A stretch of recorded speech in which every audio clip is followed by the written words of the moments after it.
সেইদিনা আছিল 9 তাৰিখ 3:15 বজাত মই অফিচত বহি আছোঁ। তেতিয়া এজন অচিনাকি মানুহে ফোন এটা কৰিলে। ফোন এটা কৰি গ'লে 2 লাখ টকা দাবী কৰিলে। মই কৈছোঁ কিয় 2 লাখ টকা দিব লাগে, মোৰ কি অপৰাধ? কৈছে নহ'লে আপোনাক মাৰি পেলাম। কিয় মাৰি পেলাবা? কৈছে আপোনাক মাৰি আপুনি ভাল মানুহ বুলি জানো, গতিকে সেইকাৰণে 2 লাখ টকা বিচাৰিছে। কোনোবা পাৰ্টীয়ে মোক 5 লাখ টকা দিছে, গতিকে আপোনাক নামাৰো, 2 লাখ টকা দিলে। আৰু যদি নিদিয়ে আপোনাক মাৰি পেলাম, আপোনাৰ ল'ৰাক মাৰি পেলাম, নহ'লে আপোনাক ক্ষতি কৰি পেলাম। কৈছে ঠিক আছে মই বুজিলোঁ।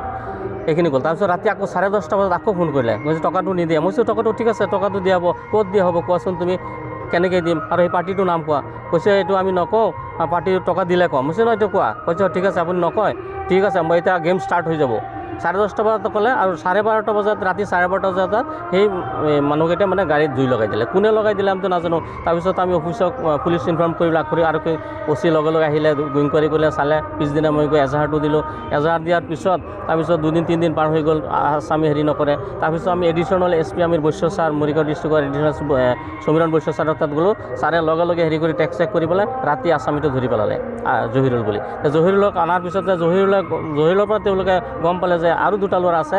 মেইন কাল্পিট যিটো এইটো হ'ল আছাদুল ইছলাম, আৰু এটা হ'ল মানে হিফজুৰ ৰহমান। এই 2জনক মানে হেৰি কৰিলে। তাই এতিয়া আমি এই 2জনক আমি লাগি তাৰপিছত তেওঁলোকক আমি ক'লোঁ যে আসামী সোনকালে ধৰক, কাৰণ যদি উচিত শিক্ষা এইবিলাকক নিদিয়ে তেতিয়াতো ভাল মানুহ পৃথিৱীত জীয়াই থকাটো অসম্ভৱ হৈ যাব। গতিকে আপোনালোক ৰিকুৱেষ্ট কৰিছোঁ, নগাঁও জিলাৰ SP ছাৰকো মই ৰিকুৱেষ্ট কৰিছোঁ, ছাৰ এইটো যিকোনো প্ৰকাৰে আসামীক ধৰক, আৰু উচিত ব্যৱস্থা হ'লে উচিত শাস্তি পাব লাগিব, নহ'লে ভাল মানুহ দুনিয়াত বাচি থাকিব নোৱাৰিব। তাৰপিছত তেওঁলোকৰ চেষ্টাত 2টা আসামী ধৰিলে। আমি আৰক্ষী বাহিনীক ধন্যবাদ জনাইছোঁ, সমীৰণ বৈশ্য ছাৰক ধন্যবাদ জনাইছোঁ, ধিংতান OC-কো মই ধন্যবাদ জনাইছোঁ, SP ডেকা ছাৰক মই ধন্যবাদ জনাইছোঁ। এইটো কাৰণে আসামী ধৰা পৰিছে। এতিয়া তেওঁলোকে কি ব্যৱস্থা কৰে নিশ্চয় কৰিব ভাবিছোঁ। এওঁলোকে উচিত শিক্ষা পাবলৈ, এইখিনি মোৰ কথা।